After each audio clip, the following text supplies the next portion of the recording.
Good morning, Lily. It's Tuesday, August 23rd, and by this time next week, I will be vlogging to you from my college dorm room. Yeah, I'll be moving in next Sunday, the day after the new Doctor Who episode, so I'll probably be watching that right in the middle of last-minute packing.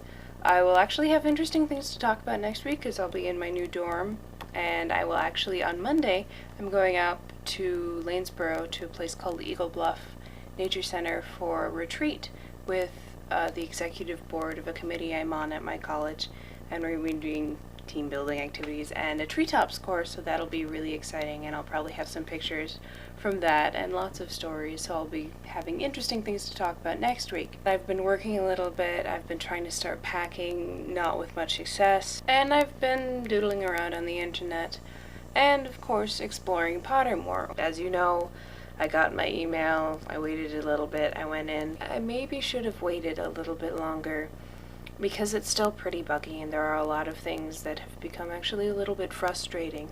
I hate having to say this because you know how excited I was about the whole idea of Pottermore. I'm not as pleased with it as I thought I would be, and it's actually been a little disappointing, which is hard to say. There are a lot of things that are still buggy about the site. Technical problems like with potions, the cursor interface with the items on the screen doesn't really work and you don't have enough time, and things fall over and you can't pick things up and things don't register, and then it just gets messy. And then Wizard Dueling has been completely down ever since I logged in for the first time, so I've never even tried it. And of course, there's my opinions on the Sorting Hat, and as you know, the Sorting Hat placed me in Hufflepuff, and while I have nothing against the house itself, I've got a lot of good friends who actually associate themselves as Hufflepuff, and I mean, loyal and honest and hardworking are all very good things, but I have never even considered myself as a Hufflepuff. Ever since I began reading the books, I've always considered myself to be a Ravenclaw.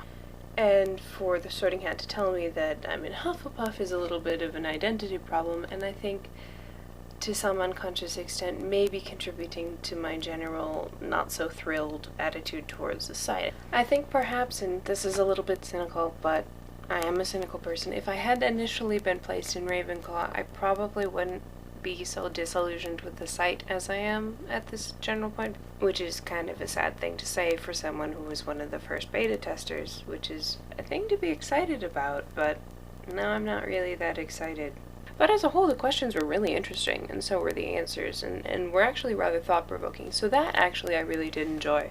As you know, I loved the wand process. I thought that was absolutely perfect. If the Sorting Hat had been that good, I would have been over the moon. Oh, it was so cool! So yeah, that was really cool. I'm still super pumped about that. As a whole, if they just fix some of the bugs, I think it'd be a lot better. I think also the Sorting Hat should take your preference into account like it does with Harry. I mean, there are a lot of parts about it that are really good, and there are some parts about it that with some technical debugging would be a lot better. That's my general thoughts on Pottermore. I'm interested to see if you have any opinions on them, or if you've been reading Sherlock at all lately. I haven't been, but I will be taking them with me to school.